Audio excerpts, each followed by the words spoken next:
Hey, Ghost Machine fans, this one's for you.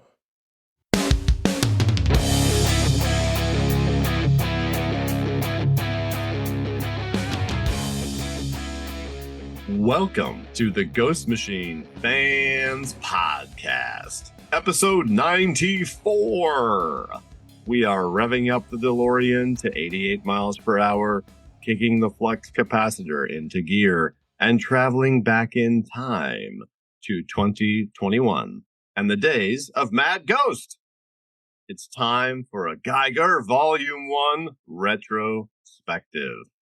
I'm Nick, and I'm joined once again by one of our favorite guest co-hosts, Rob from Comic Book Chronicles. Rob, welcome back. How are you during this wintry season we are having? Nick, if I say the name Billy D. Williams, do you know who that is? Does that name mean anything to you? Isn't that Lando Calrissian? You are correct, sir. Yes, and for those of you who don't know, Billy D. Williams was the man who played Lando Calrissian in The Empire Strikes Back, Return of the Jedi, and unfortunately also The Rise of Skywalker, but we won't hold that against him. Nick, you come on the show every week and you've got these velvety intros with the voice, and it's very, Billy D. Williams, he kind of had a similar quality. Hey, what have we here? So I'm thinking we need to start a campaign to change your moniker to the Billy D. Williams of comic book podcasting. What are you thinking? I think it just rolls off the tongue so easily. It's not awkward at all. I'm sure that it would stick. Absolutely not. And if you're the Billy D. Williams of podcasting, then I think I'm the Jar Jar Binks of comic book podcasting. Well, I was going to say I betrayed my friends, but in the end, no, he saves his friends. He just has to do it because Vader's going to kill his people, right? Or whatever. You know what? In Cloud City. Respond well. I don't respond well to cold, Nick. So you know what? If you freeze me in carbonite, I'm gonna not come on your show for maybe a week. And after that, I'll be back. But I'll remember it. So tell us real quick and remind everybody, because you're not on the show every time, what do you do out there in the interwebs? What's the cool stuff that you do that we enjoy?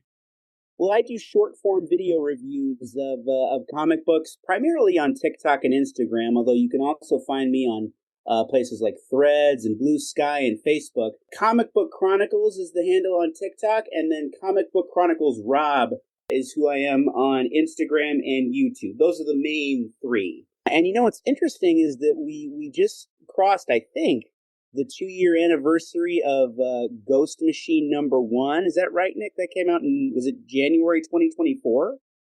Yeah, Ghost Machine #1 came out then, and then a few months later it was Redcoat 1, Geiger Ongoing 1, not the one we're talking about today, and Rook 1. Right. And the reason I bring that up is because in the last month and a half, by my standards at least, the video that I did on January 29th, 2024 for Ghost Machine #1 has exploded. It went from a couple hundred views to, I think it's going to hit 10,000 views. Really? I don't know why. I mean, the camera quality looks kind of questionable, and I, as always, look kind of questionable. But I mean, the content itself is great, and it's to the point, I think, where if you type Ghost Machine into TikTok, I'm one of the first 5 videos that comes up. So that was a very pleasant surprise. That's really neat, because that means it was an ongoing thing and not just or usually when we make reels, because recently we actually made one for this episode. You saw us being knuckleheads online. It's like a quick thing, and some people watch it, and then later, it's not usually evergreen, and it sounds like that has become that. That's kind of cool. Yeah, usually those kinds of things have a shelf life, and that's fine, but I mean, it's just one of you never know what's going to take off and when it's going to take off. But yeah, I mean, considering how much fondness I have for the Ghost Machine brand, that was a big thrill for me, and it still is. And speaking of our friends in the social media world and in the online community, we have a shout out for someone else that has done some collaborations with Ghost Machine fans and a whole lot of different organizations, actually, and that's Sarkis Comics. I'm going to spell that for you. Sarkis Comics. That's, you search that anywhere. He's on TikTok. He's on the YouTube. He's on Instagram, where I mostly see him. And that's Sarkis. We know Sarkis. And recently he met Peter Tomasi at a convention, and then he did a cool post about it and collaborated with us, which we always appreciate. So shout out to Sarkis Comics. Hey, Rob, you know Sarkis? Yeah? I saw the post. I don't believe he and I are connected personally, but no, I'm looking at the image right now. I actually got to meet Peter Tomasi myself at a couple of conventions years ago. Great guy, great meet, and always great, I'm sure, Nick, to have a collaborator like that. Yeah. So check out Sarkis. He's out there beating the drum for all different kinds of comic books, mostly independent stuff, including Ghost Machine. But enough about our strangers who are also friends. Snoggle's not here, so Rob is back in the news anchor seat. Yeah, and this coming March, the Invincible Season 4 premiere hits Amazon, and, in conjunction with that, the folks at Image are doing various different Invincible crossover variant covers, and our friends here at Ghost Machine are getting in on the action. I believe it's Geiger, Hyde Street, Redcoat, and Rook Exodus getting in on the action. We had some Youngblood variant covers from the Ghost Machine folks a while back, and now they're doing Invincible. Nick, did you see those? I did, man. When I was growing up, I read Youngblood and Brigade along with Spawn and Wildcats and all that other stuff. And those were cool. Those are really cool because I love these artists, and seeing them draw those characters was pretty sweet. But yeah, these Invincible covers are like fire, man, as the kids say. Like the one that's, I think it's a Hyde Street cover, and it's the main character from Invincible, and Yvonne Pace did it. Just amazing. So really cool. I guess so. That's to celebrate the 4th season of the show coming out. That's why Image is doing that, because it's not just Ghost Machine, although we love those the most. Yes, yeah. It's titles across, I believe it's 30 titles across the Image Comics line of books. But yeah, naturally that includes the folks at Ghost Machine. And yeah, I'm looking at that variant for Hyde Street number 11 as we speak, Nick. That was my favorite amongst the bunch. Although, as you know, I have a particular fondness for Hyde Street. Mm-hmm. We dig it. All right. Well, got to get your hands on those covers. So watch for when you can grab them on final order cutoff. I think they just became available. It's not cutting off anytime soon, but I just pulled them on Comic Hub recently. So, keep in mind this episode is going to air the 4th of February. That means that at this particular time, you should be able to pre-order those for a bit. This was just announced recently. So sooner is always better in that regard, I found. Oh, yeah, absolutely. And you don't forget, you get, it's important stuff. So we're doing things a little bit different this time. We don't have a new release today. And you had a really apt idea, because you've been on the show now probably 8 to 10 times. We always talk about a deep dive issue, and you had came into Ghost Machine like many, many, many readers did and are, with the Geiger #1 and Ghost Machine #1, and then Geiger #1, Redcoat #1, Rook #1, like what you just said. So that, is it fair to say that the books you just mentioned and the video, that was when you started reading Ghost Machine? I had no idea what Ghost Machine was immediately prior to making that video. I mean, obviously I did my research, but no, that was my first exposure to the Ghost Machine brand. I had no idea that there were books that preceded it, or at least I had no idea about those books. I mean, as time went on, obviously the current books would allude to events from those 2021 books, but yeah, I had no exposure to them prior to, I think, about a week ago. That's awesome, because it gives us a different perspective, and that's going to make for a different conversation, because the way that Becky and I have done the majority of these episodes was in chronological order, and we still do, and like the ones you do as well with us in chronological order. But we did, back in the genesis of this podcast, obviously go over these, and we did it in 2 episodes.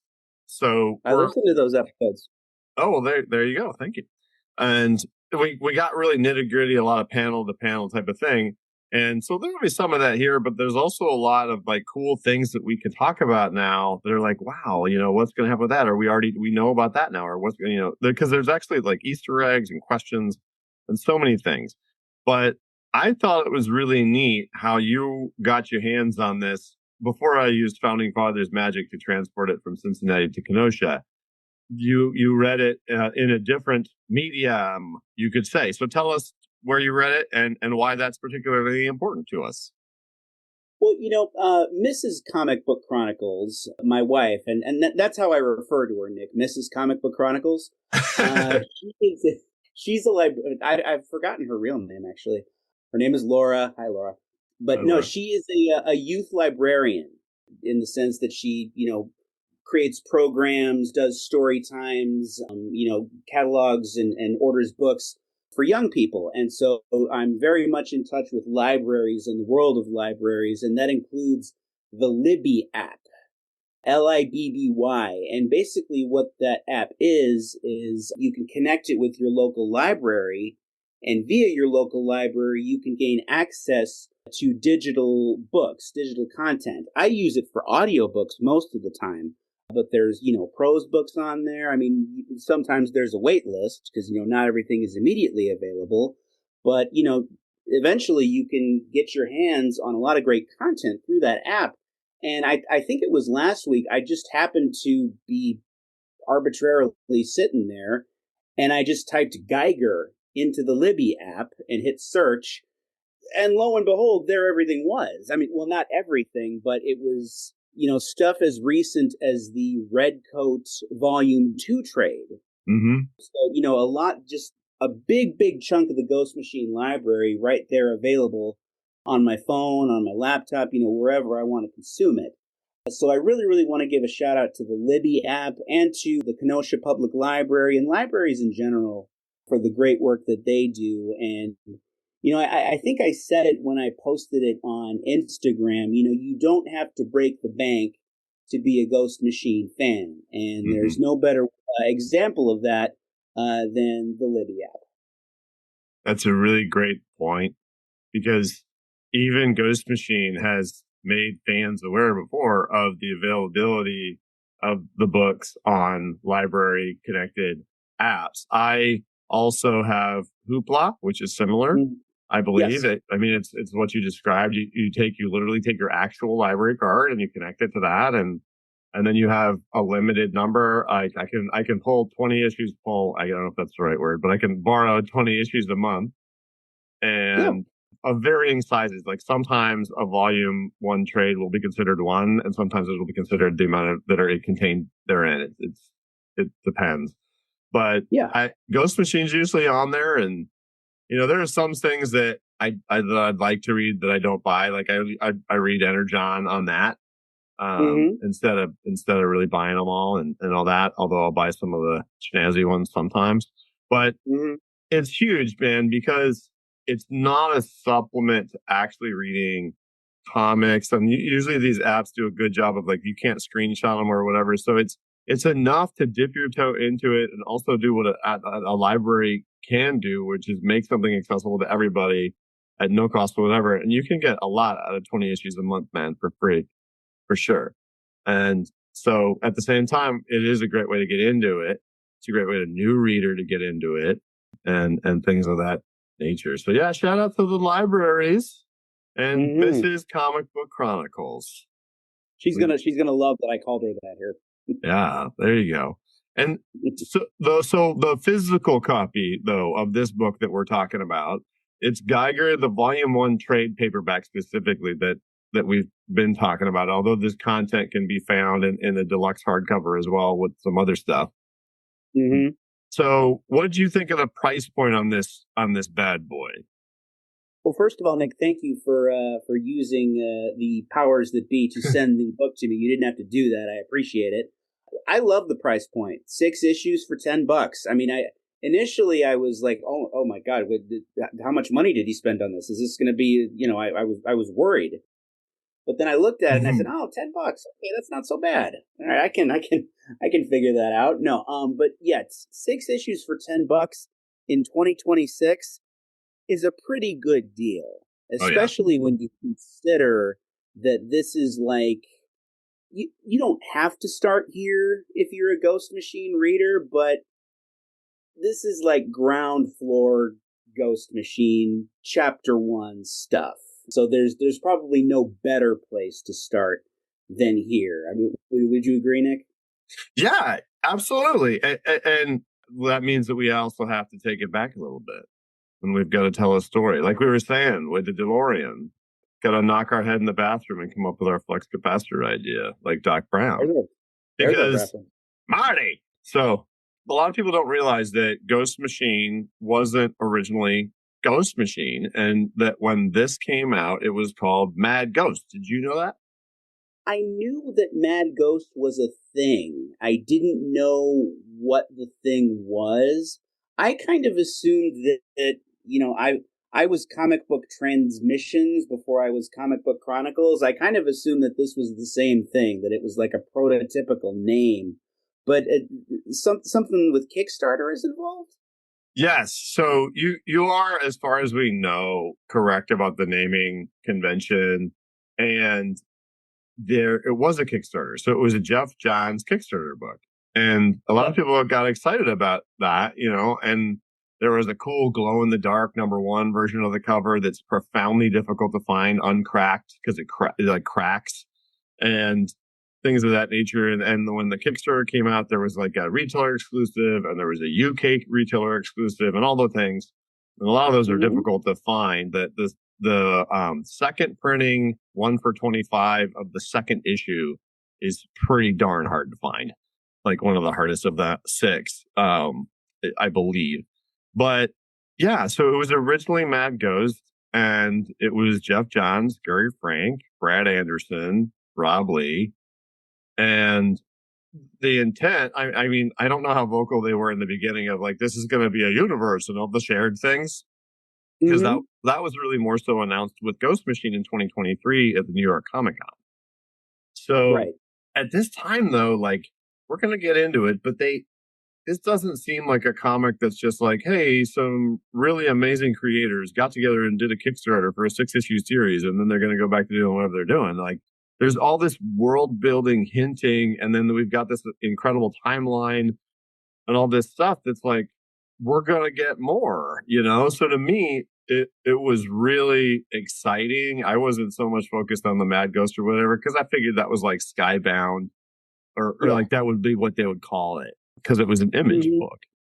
It's just interesting to me that, if you go back and you look at, say, a shot online of the first issue or the second issue, it says Mad Ghost, and of course now it's Ghost Machine. So it's just, it was a question of, I guess there's a difference, but not a big difference. So it's more a trivia point at this point, I guess, than anything else.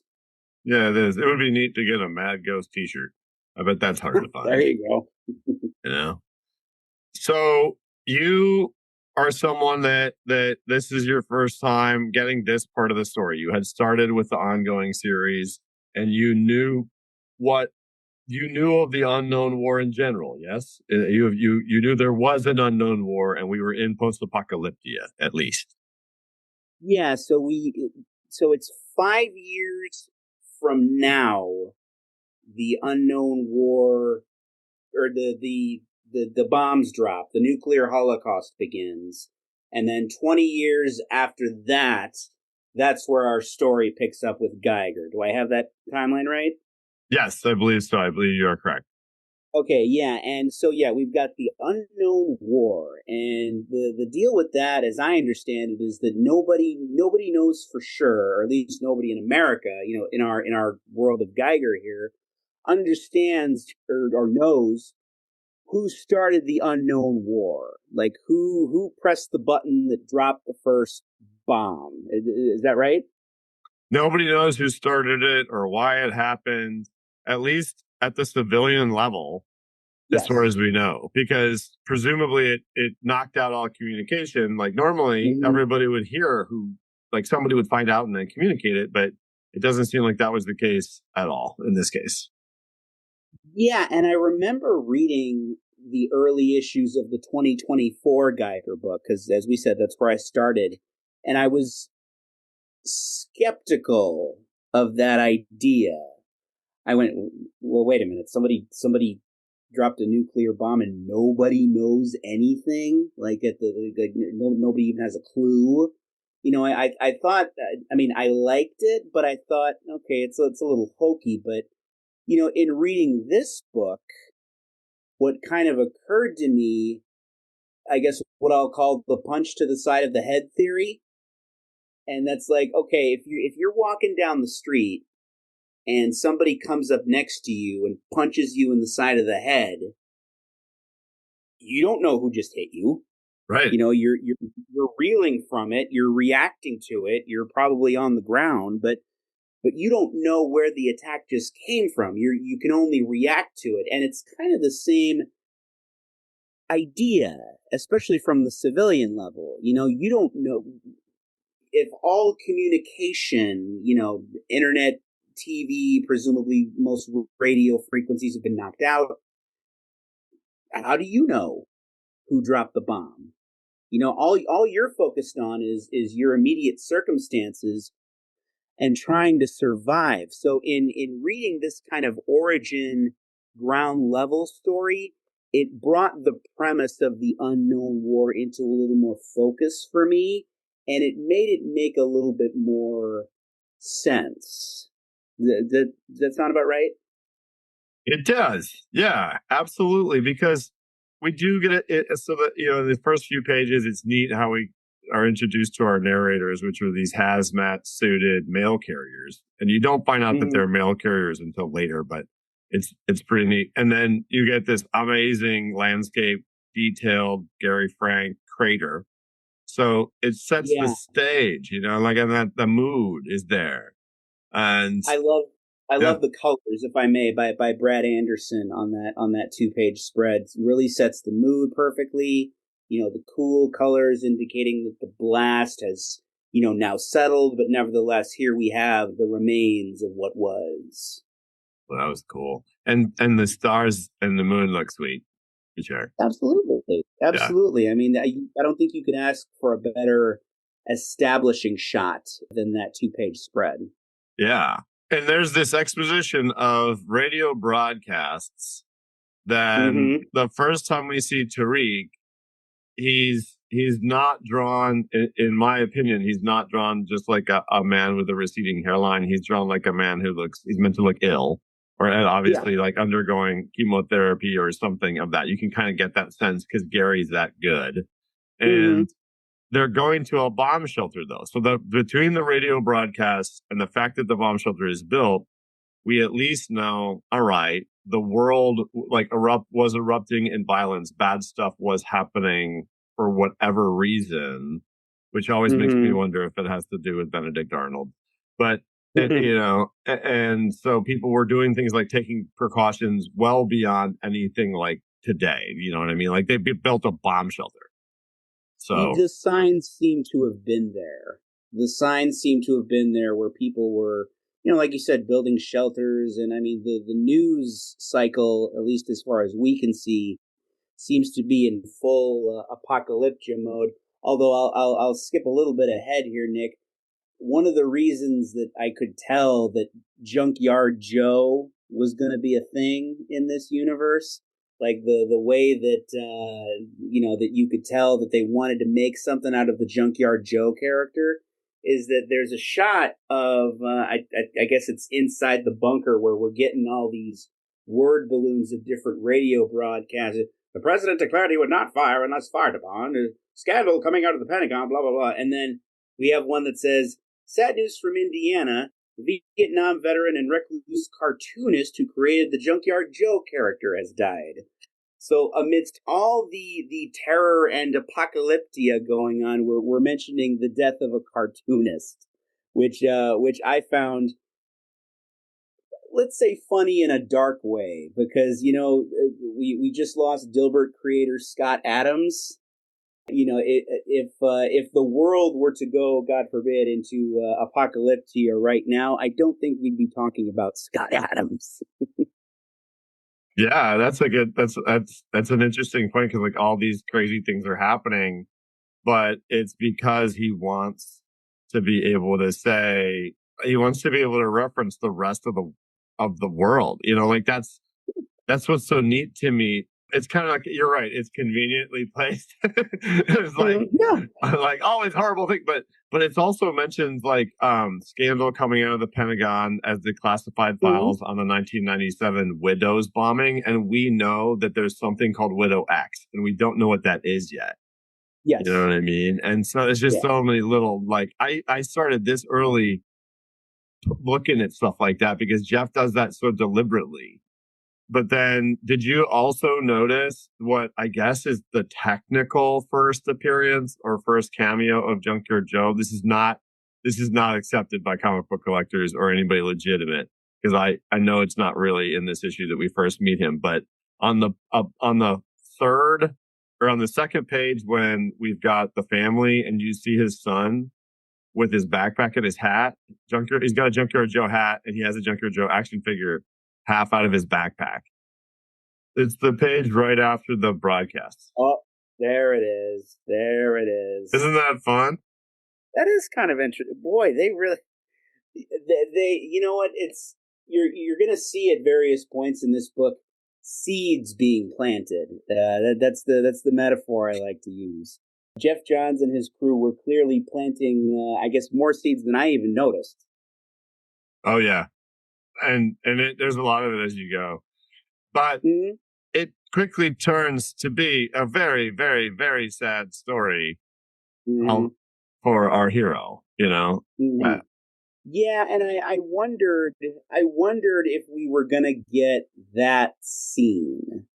And when I say that scene, I mean the one where Tariq looks up and he sees the missile and it's like, oh, what's happening? And, he rushes to get his family into the bunker. Horror is about to unfold, mad scramble. You can't help but project yourself into that scene sometimes, especially, or into scenes like that sometimes, especially given how, cataclysmic the news cycle in the real world is sometimes. And I'm not trying to make comparisons, but yeah, you can't help but project yourself into that scene and be like, what would I do if I saw that in the sky? Would I react as proactively as Tariq did in that moment? It kind of, I read that and it really kind of created a hole in the pit of my stomach. You know what I mean? Yes. And you're talking about what begins with a missile being launched in the distance. So if I understand the implied cadence or whatever, we're seeing a missile being launched in the distance several pages prior to a missile hitting here, presumably because it was we're shooting a missile in retaliation to what whoever's pressing that button is shooting it in response to whatever's coming. No, I can't help but look at that, like we said, from a civilian perspective, Sure. just, especially, and, we might get into this later, but, Tariq being somebody with a young family, and it's like, just how loaded that moment is, from every perspective. I mean, like, and lo and behold, we see that he has cancer as well. So, I mean, it's just a really pivotal scene in the annals of Ghost Machine lore, in my opinion. Right. Because he goes out to save the dog, and as a result, the neighbors shoot him, and it's what humans do under dire circumstances, which is really your point. And but beautiful when the bomb hits though, and the horrible moment has passed. I mean, the bomb hitting is horrible too. It incinerates, atomizes people, but you kind of move on from that horrible moment of recognizing how bad humanity can be to amazing Brad Anderson colors again. And it's like, man, this guy has like multiple shades of white and pinks and blue, like, and it's an atomic. It's really neat to me that he just knows the right thing to choose. You see I think they're Tariq's hands, and obviously they are. They're up in that middle panel, and then you see them start to sort of, I don't know if they're disintegrating or the effect where they're kind of coming apart granularly. I saw a little bit of Dr. Manhattan from Watchmen in there. Oh, yeah. Fittingly, yeah. So that was pretty cool. And, Tariq's eyes on the previous page, the reflection in his glasses, watching the blast. And then you get the next image with the blast. And yeah, that was, but boy, it's a loaded moment, but boy, is it well done. And it's one of these, we see this as a recurring thing where we have these rectangular panels that will then go to black and then transition to another time. And then that's got where we have the 20 years later. So like we know 5 years from now and 20 years later is where we're at. So point is really, it's been a while. And his family at this point, the presumption is he is guarding his family in the bunker. He believes they're in there and that they're alive and well. And he has yet to open it for this long, for 20 years, because he doesn't believe it's safe for them yet. And that's where we're kind of picking back up. And when they go forward 20 years later, you do pretty quickly at least know, like, okay, post-apocalyptia, right? Because you get hazmat suits right out of the gate and you get ruins. So like that's being like, all right, okay, it's like you got to survive a nuclear thing, and it looks like they're approaching another bunker that is open, but it's got like a circular door. To me, that was their way of reminding you that's not Tariq's and just showing you what these people tend to do. Yeah, definitely. What do you think about the amazing 2-page splash Gary Frank imagery of a giant wall of crushed up cars fortress? I think it's fantastic. Inevitably, it makes you wonder how long it took him to build that. But no, I love the sky in the background. I love the the characters in the foreground. And I mean, Nick, we see the Geiger character, go into glow mode, for lack of a better term. I mean, what do you think of the Geiger design itself? I mean, the design of the character when he's in battle mode is awesome. It's super awesome. And I think what it does is it does just enough almost superhero to still hold on to not superhero, but make you feel like those are cool moments. Like the way he's positioned right before he is transformed up above them and the camera's looking up and you see he's got the body armor, but we've got regular dude pants, but he's got a cape and a cloak, and like it's a cool juxtaposition of things. And he even does even though he can't fly and like land down with the superhero landing, he still does the superhero landing in a different way off the car. I think you hit the nail on the head when it's got 1 foot or maybe half of 1 foot in superhero territory, because it seems like Jeff Johns and the folks at Ghost Machine have made a concentrated effort to stay away from superhero type stuff. But, inevitably, if you have a Venn diagram, this story and the circle of superhero stories somewhat coalesce and meet. So, you've kind of got superhero-ish elements there, and it does sort of cross that boundary. And they do a good job of the first time you see the rods come out and how it's very clear, like, okay, that activates them. But that first time you see the cool, I don't know what it would be called, but like when he's transformed within the green that Brad uses, those like atomic bubblies or whatever. Yeah. Those are cool. Atomic bubblies. That's going to be the name of my podcast when I start one. That's vastly superior. Oh, hardly. So important world building moment though, right? Like, so he transforms, the hoodlums in the hazmat suits run away, puts the rods away. So we clearly see that is the mechanism to control it. And then we meet Barney for the first time too, which is really neat. He's got a hound dog. I was just going to say, we meet Barney the two-headed dog. And I think I said this when I talked about Geiger number 20 early. I think it was earlier this month. No, well, this is February 1st. It was last month. Don't underestimate how much value and mileage you can get out of drawing animals credibly and well. Ooh, yeah. Because Gary Frank, I mean, to the best of my knowledge, a two-headed dog has never existed in the real world. But, I mean, boy, he really nails well, I guess Geiger specifies that he's not a dog, he's a wolf. But boy, I mean, he really makes the thing look lovable, and you want to cuddle this darn thing, but also he's obviously quite dangerous, and just through strictly the visual language, it's very endearing, the bond between Geiger and Barney. And as the Geiger stories go on, we'll see more from Barney, and including what might be my favorite issue of the series, the one where he wanders off and finds the zoo. Mm-hmm. That's pretty amazing. Sure. And as right before we get into them going and doing their thing and what we learn about the world by him being alone, there's this tiny little panel that has a tombstone that says Dr. Molotov, rest in peace. Yep.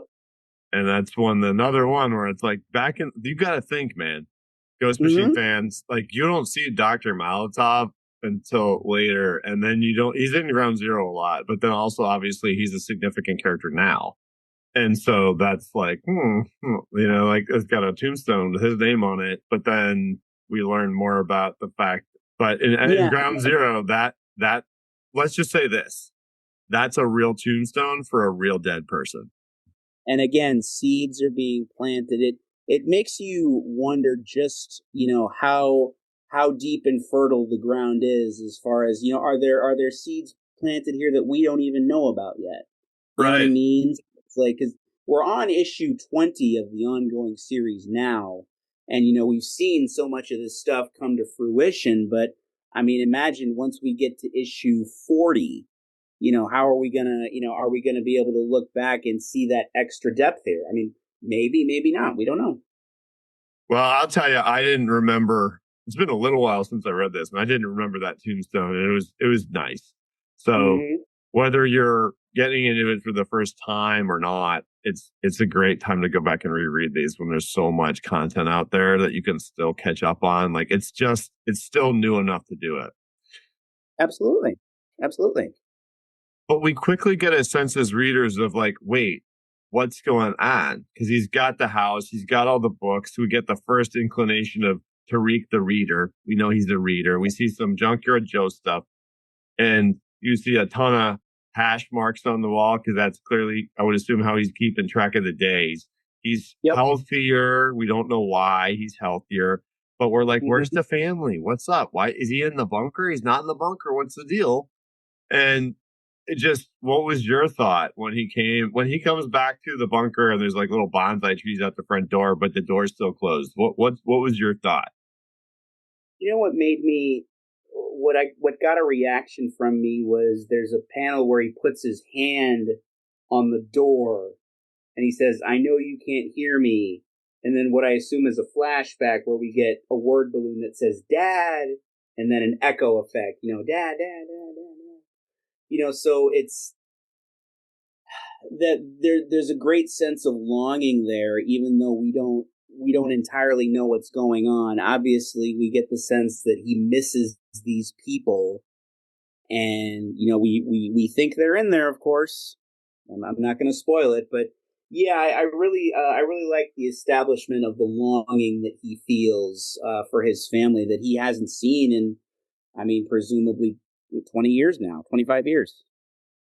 Yeah, and it would be tough for me. I would like, after a little while, once I got my stuff together, I would want to get some hazmat suits. If once I saw other people walking around in hazmat suits, I would want to find hazmat suits and get in there quick, because it's pretty heartbreaking. Because you're like, even now, you're like, man, it's been 20 years, so I don't know. Yeah, I can't even imagine just 20 years sitting in the same place, like just from the family's presumed perspective. Hey, sit in a bunker for 20 years. I mean, if I'm outside the bunker and I know that they're in there, what do I think that they're thinking? Like, do they hate me? Do they? It just the psychological element there is really, it's interesting to unwrap. Yeah, super tough. Super tough. It's like almost impossible to really compartmentalize and put yourself in those shoes.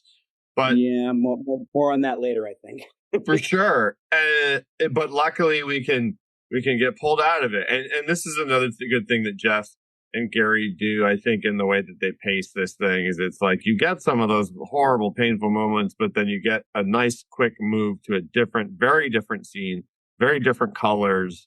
You know, Yes. the Camelot Casino, and right away it's like, wait, there's a bomb on this knight's chest, and then there's this king guy who reminds us all of Joffrey, who's saying that the giant, I think that was the note that you had. I don't want to steal your thunder there, but that's like everybody I've ever met that reads this says Joffrey for sure, Yeah, well, the first thing I thought of, this character, he's a young teen, and he's just the king of Camelot, right? He doesn't have a proper name. We find out at one point in the far future, I believe. No, well, Okay. I shouldn't say the far future. In far future issues, that I believe his name was Jeremy. His name was Jeremy. Okay, so yeah, but no, what I thought of, he's a young character. He's like a young teen. He's got red hair. He's ordering people around. He's got a guy painting a mural of him and make my shoulders bigger. That kind of thing. What I thought of when I saw him, Joffrey did come to mind for you Game of Thrones fans, but what came to mind for me was Conan O'Brien. Mm-hmm. I don't know if you're a Conan O'Brien fan, Nick, but I mean, what came to mind was if King Joffrey were played by Conan O'Brien. It's got that vibe to it for me. Maybe I've been watching too much Conan on YouTube, but yeah, I was waiting for him to bust out a string dance or something. That's very funny. I can see it now that makes him funnier. I think that. Yeah, I like it.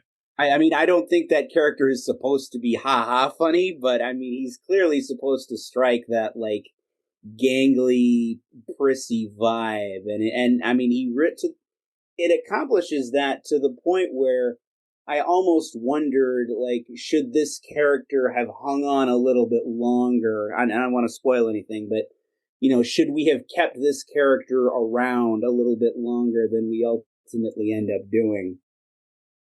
Sure. He's very fun to hate. He is.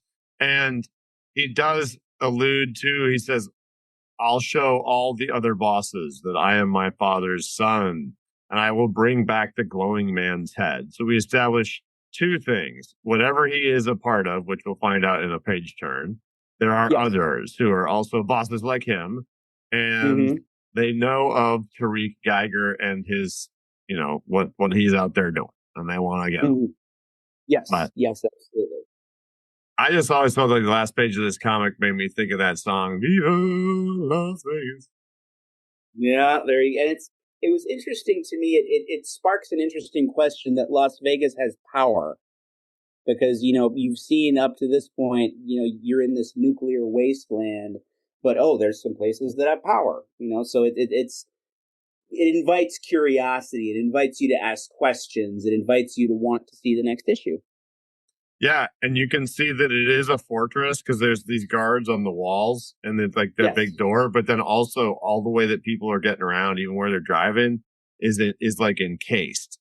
Yes. So it's like that's the way they're avoiding the radiation for whatever the way that it's set up there. It's almost like a little hamster house. The way they're in like.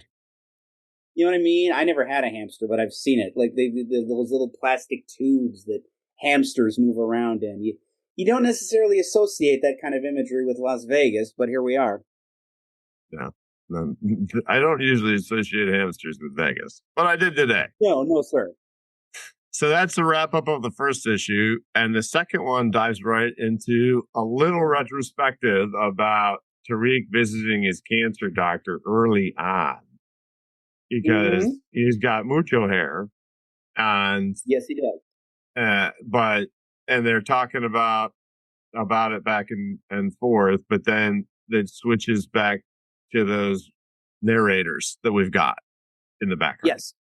I love the shot of Geiger under the moon. You know, the Yes. glowing of him juxtaposition with the glowing of the moonlight. That's more great work from Gary Frank and Brad Anderson. That kind of stuff is like not regular comic book level. It's like above that. You know what I mean? Like that's just really I good. like to say that these guys are elite talents, and that's really, I mean, you're not going to find a better example than that. For sure. And we get thrust right into the world of the Vegas and the casinos and back to the Camelot, right? Because there are these people on motorcycles / hazmat suits that are going through the process of being like decontaminated or whatever to come into the casino. Mm-hmm. And they're there because they've got something that they want to give to the king, I guess. And they got it in a bag. An offering for the king, if you will. Yeah. Yeah. And even in there, like, it looks like they maintain some sense of decorum and actual gambling environment. You know? It's interesting to me how, you know, a big traumatic event like this happens, and you know, you see these people, and we're going to see this with the people that we're about to meet, but we sort of retreat into the familiar and the comfortable and the world we know and the characters we know, you know, like character archetypes that we know, because you figure like, okay, there's a nuclear war that has happened. What the heck do we need a casino for? Right. But, you know, here we are with these people, you know, walking around in, you know, old timey garb, and, you know, we've got a king and we've got knights and we've got these various other characters that we're meeting. It's like when the mind fractures, I think it goes to interesting lengths and makes interesting jumps and does interesting mental gymnastics to get comfortable. You know what I mean? And I think that the psychology of this Las Vegas Camelot place was really interesting to me. It's like, what do we do? Okay. And it feeds whatever humanity became comfortable with this. It feeds a kind of caste system of some sort. Mm-hmm. It seems like, because the waitress who's getting harassed also sees the bag and takes the bag, but you get the impression that she's either like not a slave, but like a servant of some kind or whatever, that's like probably barely given any like living quarters or rations or something. And because she's not part of the elite for whatever reason. And so she just steals this thing. That's a good point. I hadn't considered that. The whole order, the social order. Because, you know, if you can reconstruct it, you can also reconstruct, you know, you've got your king, you've got your servants, you've got your people below the servants, you know, so it allows you to construct a social order that's also not necessarily comfortable for everybody, but, you know, it's something that you know, I guess. And we're talking about Haley and Henry's sister. Haley and Henry are the two younger children that we are introduced to in the next couple of pages, which are scary, but you know, we learn a lot about them pretty quickly in these couple of pages before the evil night guy shows back up. The hazmat guy shows back up, who they took the thing from. Yeah, I mean, we get a sense of what their family dynamic is like, what their personalities are like. You know, these characters, Haley and Henry, they were the people that I was most interested in meeting coming into this Geiger Volume 1 book, because they had been alluded to in subsequent issues of the 2024 Geiger book. Mm-hmm. And it was like, okay, mentally I could make that note that, okay, there were these other kids that weren't Tariq's kids, but he met them and he had it, but I wasn't sure what entirely was going on, what their bond was. So I was really interested to meet them and kind of get to know them and understand what their struggle was. Oh no, so it's their mom. It's not their older sister. It is their mom. Right, Yeah, it's their right. mom. But we get the sense in this scene, even though now she has what she believes to be the means to leave, it looks like she's been planning it a little bit, right? Because she's talking about where she's got keys to a car and in the garage, and like telling them where they can get hazmat suits, and telling them like we have to go right now. Yeah, And that's when you just there's so many great sound effects from Rob Lee in this too. But when the dude kicks the door down, that KRATCH yep. is just the right words for a dude that kicks the door down, you know? There you go. Don't underestimate the value of a good letterer and good sound effects. Yeah. And heartbreaking scene for not for the issue, we'll just keep it heart wrenching, Mr. Johns, right? Because the mom has the two of them hide under the counter and they literally watch her get totally like she gets stabbed real bad right in the belly. Yeah. It's no good. Yeah, not a good situation. No. But somehow they get the courage to like get out and do what she said. And they do make it all the way to that vehicle in the garage with the valuable thing that they found. Yes. In hazmat suits, and they get out. Like, that's pretty BA, man. Yeah, definitely. And then, as if that wasn't bad enough, they proceed to run into giant bugs. Have I got that right? Yeah, and this is another world building thing. These guys have even had their own bio page at one point. You know, those bio pages they have in the back? Yeah, the dossiers. Yeah, that's a good word. They're night crawlers, I think is technically what they're called. That's what they're called. And in these cases, we're talking about they get out of the garage. It doesn't look like anybody's in pursuit as far as we can tell yet, although they are super upset for, obvious reasons. And it is just heartbreaking. I can't imagine being Gary Frank and being like, all right, I'm going to draw a panel now where a young boy says that somebody killed his mother and he's crying. And then I'm going to draw another panel where that boy's sister has to keep driving, but while she's sobbing, and then giants. Yeah, exactly. There's a versatility and a variety of, I guess, tone and imagery that you see in this series in particular that's really interesting. And what I've noticed, and I almost talked about this with Geiger number 20 when I did my short form video there, but there's a lot of, and I think I've even talked with you, Nick, about this, there's a lot of scenes in Geiger because they go so many places. I mean, we're going across America here. There's a lot of scenes with people in cars talking to each other. And, don't underestimate, I think, how good you have to be to make kind of a reverse shot conversation between two people in a car seem interesting. Because if you're not good at what you do, that can get pretty static and boring pretty quickly. But especially, in this sequence, the emotional tonality is really tense, and you feel what these characters are feeling. The facial work with the art is tremendous, and then of course it swerves into territory that you don't expect it to swerve into. But yeah, that's kind of another trademark of the Geiger book is, odd as it sounds, conversations between people in cars that are not boring. I know exactly what you mean, and there are often meaningful conversations.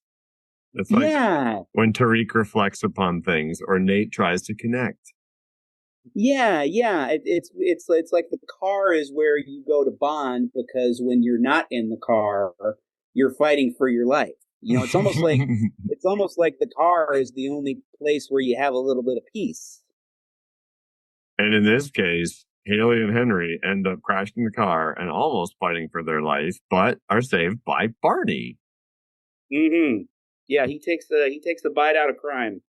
It's just so many like you get KIK sounds of the creatures moving around, and then like this K quadruple eye where one of them attacks. There's just so much amazing Rob Lee stuff. It accentuates his talent so much. But I love how when we see Tariq fighting off three of them, he's not transformed the first time. No, he's in, I guess you could argue he's in civilian mode, so to speak. But that establishes, that when he's not powered up, when he's not in Geiger mode, he's still formidable. He's not strictly reliant on his superpowers to do his dirty work. Yeah, I mean, that's exactly the way that I felt, because he's got three of them and he's getting it done. And then the kids are getting attacked by a giant scorpion. So that establishes that the term Nightcrawler really is just referencing stuff that's made big, that's dangerous at night, and is mostly like insects, but we got scorpions too. Mm. What I loved in this scene is that you've got Barney grabs the bug and he's got two heads. So one head goes one way, the other head goes the other way, and naturally the insect gets ripped in half. And you've got, for some reason I'm fascinated by bug slime lately. I feel like when I talked about Rook Exodus, recent issues of Rook Exodus, I've mentioned that. But yeah, there's like this slime that comes out. It's just, I don't know. I love that panel in particular. Yeah.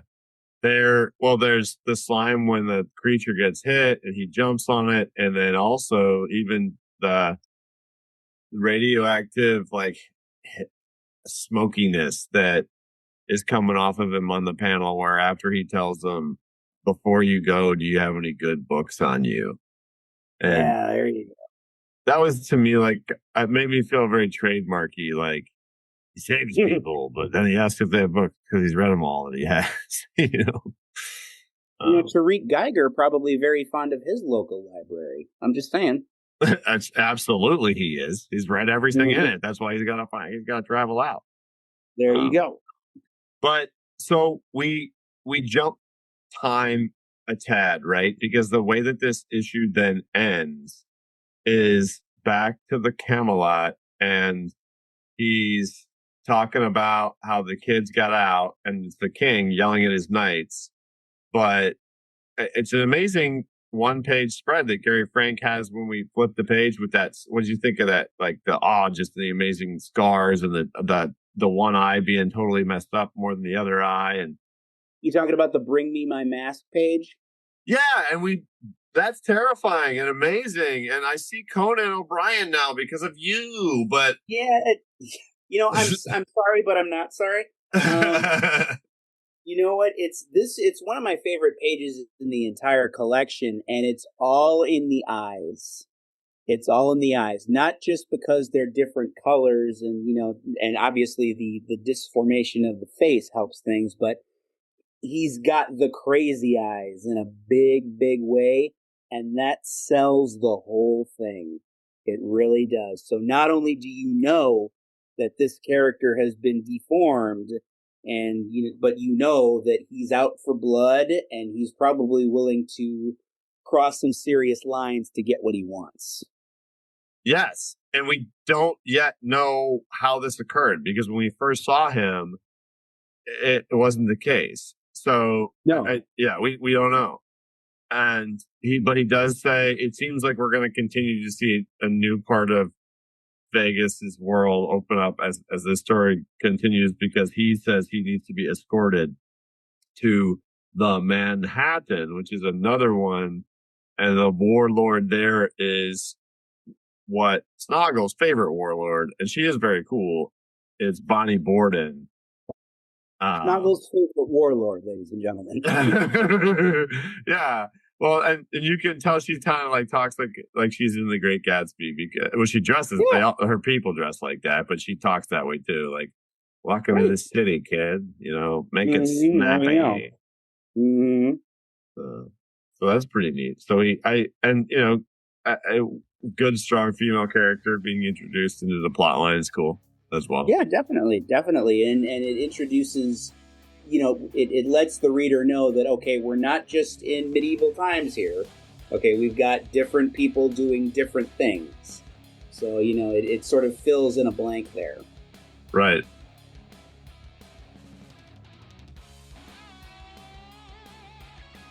Hey, Ghost Machine fans! That brings part 1 of our Geiger Volume 1 retrospective episode to a close. Next week on February 11th, we'll be deep diving into Geiger 21 on the day of its release. A week after that, we're going to deep dive into the Rockefellers 12. And on the 25th of February, we'll be right back here with Rob to finish up part 2 of our Geiger Volume 1 retrospective. In the meantime, we invite you to visit www.ghostmachinefans.com, where you can find all of our social media platforms. Our Discord information is on there as well.